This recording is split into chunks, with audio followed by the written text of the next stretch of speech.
دیوبند کی تاریخ کا تعلق ہندوستان کے اتر پردیش شہر کے ایک اہم اسلامی تعلیمی مرکز سے ہے جسے دارالعلوم دیوبند کہا جاتا ہے۔ دیوبند قصبہ سہارنپور ضلع میں موجود ہے۔ دارالعلوم دیوبند کی بنیاد 30 مئی 1866 میں کی گئی تھی جب ہندوستان پر برٹش حکومت کا راج تھا۔ اس مدرسے کی بنیاد مولانا محمد قاسم نانوتوی رحمۃ اللہ علیہ اور مولانا راشد احمد گنگوئی رحمۃ اللہ علیہ نے ایک پیڑ کے نیچے طلبہ کو تعلیم دینا شروع کری۔ ان کا مقصد اسلامی تعلیم اور اپنی ثقافت کو بچائے رکھنا تھا، خاص طور پر اس وقت جب ہندوستان میں برٹش حکومت کا غلبہ بڑھ رہا تھا اور اسی وجہ سے مسلم روایتی تعلیم متاثر ہو رہی تھی۔ اسی بات پر غور کرتے ہوئے مولانا محمد قاسم نانوتوی رحمۃ اللہ علیہ اور مولانا راشد احمد گنگوئی رحمۃ اللہ علیہ نے مسلم معاشرے کو مذہبی اور اپنی ثقافتی تعلیم کی طرف رجوع کرانے کے لیے مدرسے کی بنیاد ڈالی، جس کی وجہ سے مسلم اپنی تعلیم میں بآسانی سے اسلامی تعلیم کو سمجھ سکے،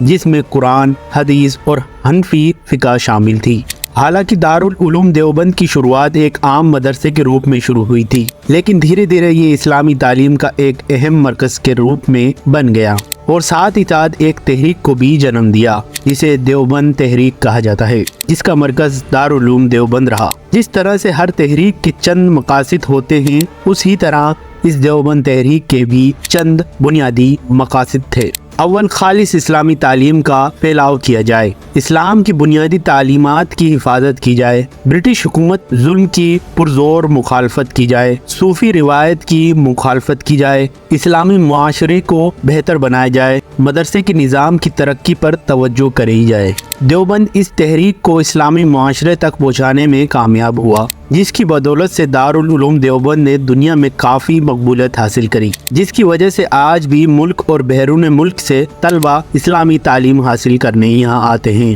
دارالعلوم دیوبند سے تعلیم حاصل کرنے والے کئی مذہبی علماء ہوئے جنہوں نے اسلامی تعلیم سے معاشرے کی اصلاحات اور ہندوستان کی جنگ آزادی میں اہم کردار ادا کیا۔ یہاں سے اسلامی تعلیم حاصل کرنے والے چند شخصیات کے نام اس طرح ہیں: مولانا محمود حسن شیخ الہند رحمۃ اللہ علیہ، مولانا اشرف علی تھانوی رحمۃ اللہ علیہ، مولانا محمد الیاس کاندلوی رحمۃ اللہ علیہ، مولانا سید ابو الحسن الندوی رحمۃ اللہ علیہ، مولانا حسین احمد مدنی رحمۃ اللہ علیہ، مولانا ابو الکلام آزاد رحمۃ اللہ علیہ، مفتی محمد شفیق رحمۃ اللہ علیہ۔ یہ سبھی عالم دین اپنے مذہبی اور معاشرتی شراکات کے لیے مشہور ہیں۔ اس وقت ایک چھوٹے سے پیڑ سے شروع ہوا اور آج دارالعلوم دیوبند ہندوستان میں ہی نہیں بلکہ بنگلہ دیش، پاکستان اور افغانستان تک اس کی شاخائیں پھیل چکی ہیں، جو اس کی تعلیمی مقصد کو آگے لے کر چل رہی ہیں۔